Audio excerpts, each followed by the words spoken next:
Bom dia, meus queridos. Desejo que vocês tenham um excelente dia, que estejam bem em casa, cuidando da saúde de vocês e estudando. Sei que ficamos aflitos, né? Queremos retornar à nossa rotina, mas por enquanto ainda não é possível. Mas vamos dar continuidade ao nosso conteúdo. Hoje nós vamos falar sobre o capítulo 9 de língua inglesa. Esse capítulo ele traz dois assuntos no mesmo capítulo. Você pode pensar assim, mas dois assuntos no mesmo capítulo, isso vai ficar difícil, vai complicar a minha vida. Não vai não. São dois assuntos simples e que vocês já viram. Né? Então nós só vamos relembrar algumas informações importantes a respeito desses assuntos. Então vamos lá. O primeiro assunto abordado no capítulo 9 é o verbo dare to be, tá certo? Que é o verbo haver, existir em inglês. Eu coloquei ali para vocês a forma do presente e a forma do passado. Então, olha ali, se nós tivermos presente, nós vamos ter duas possibilidades. There is, para usarmos para o singular, there are, para usarmos para o plural. E no passado? No passado nós temos there was e there were. There was você vai usar para o singular e there were você vai usar para o plural, tá certo? Forma negativa, você só vai acrescentar o not, there is not, there are not, there was not ou there were not. Interrogativa, é só inverter a posição ali, ó. Is there, are there, was there, were there. Coloquei ali ao lado para vocês também a forma contrata, a forma abreviada. Posso fazer? Pode, não tem problema não. Eu coloquei ali, escrevi por extenso, né? Mas vocês podem usar a forma contrata também, não tem problema nenhum, tá certo? Embaixo eu coloquei a observação ali, ó. Usa-se there mais to be para indicar algo que existe, um evento ou atividade e quantidade, tá certo? Mas o uso é bem simples, acredito que vocês não terão dificuldade na hora de realizar os exercícios. Bom, agora ele vai nos dar uma outra possibilidade, ele vai abordar um outro assunto, né? Ele vai falar dos pronomes indefinidos. Só que nós vamos começar a falar sobre os primitivos, porque depois tem os pronomes derivados. Bom, primeiro vamos ver ali, ó, some, any e no. Tá certo? Vamos lembrar quando eles devem ser usados. Você vai ficar atento ao tipo de oração que você tem, para que você possa usá-los corretamente. Então vamos lá, ó. Ele começa dizendo o seguinte pra gente: some, any, no podem desempenhar a função de adjetivos ou de pronomes. Então vamos ao uso deles. Usa-se some, olha lá, algum, algumas, alguma ou algumas. Ele pode ter todas essas traduções, depende da frase em que ele esteja inserido.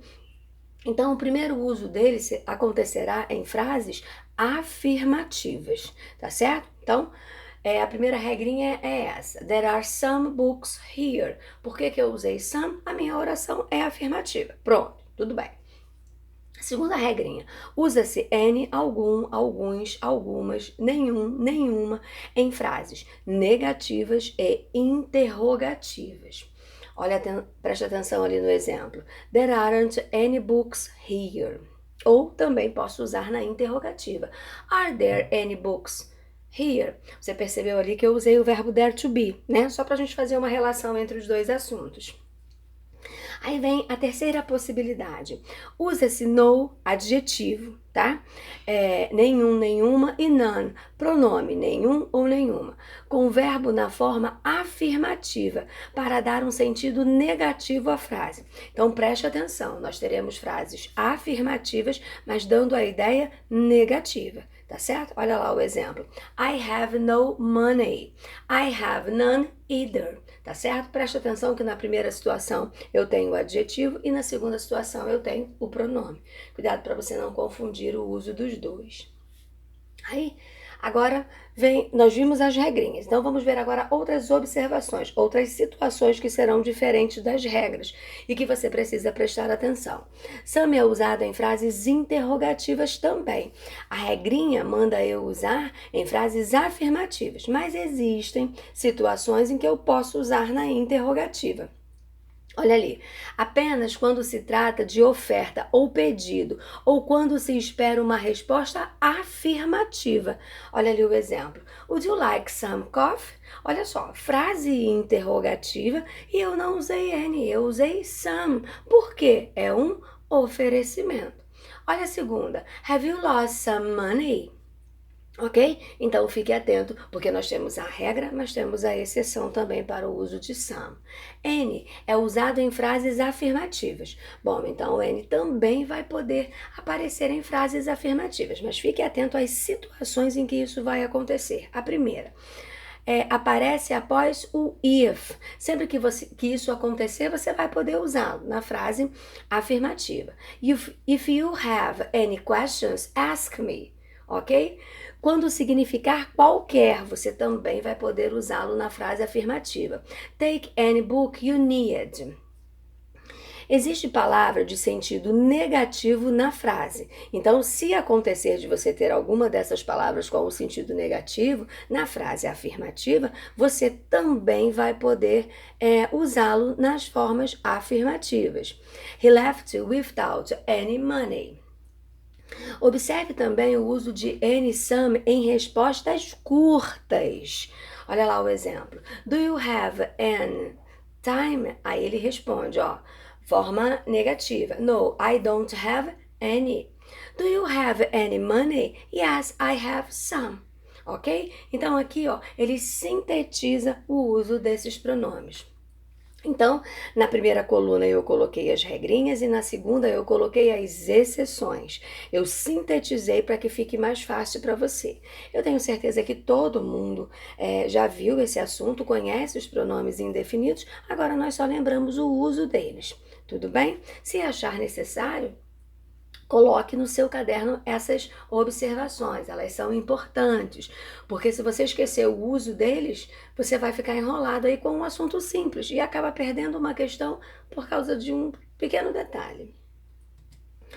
Bom, só que nós temos os pronomes derivados também, tá certo? De some, any e no. Olha lá, as mesmas regras que determinam o emprego de some, any e no são válidas para o emprego dos seus compostos, dos seus derivados. Então, as regrinhas que nós vimos anteriormente, elas também se aplicam aqui. Eu dividi em 3 grupos para que fique fácil para você entender o uso deles.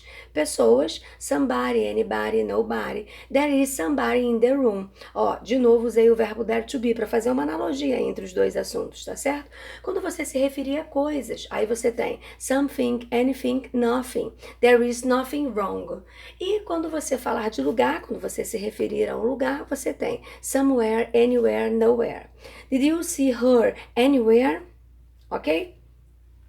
Bom, e ali novamente ele coloca para você, ali sintetiza para você esses pronomes, tudo bem?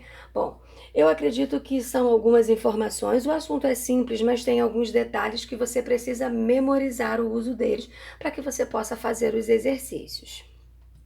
Bom, aí o que você vai fazer agora? Você vai passar tudo que você achar importante, os detalhes que você não lembrava, que você acha que pode te confundir, você vai passar para o seu caderno e depois você vai fazer todos os exercícios do capítulo 9. Já sabe, teve dúvida?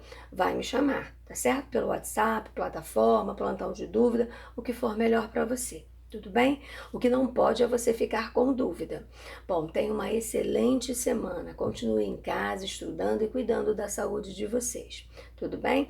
Estou com muita saudade de todos vocês. Um beijo.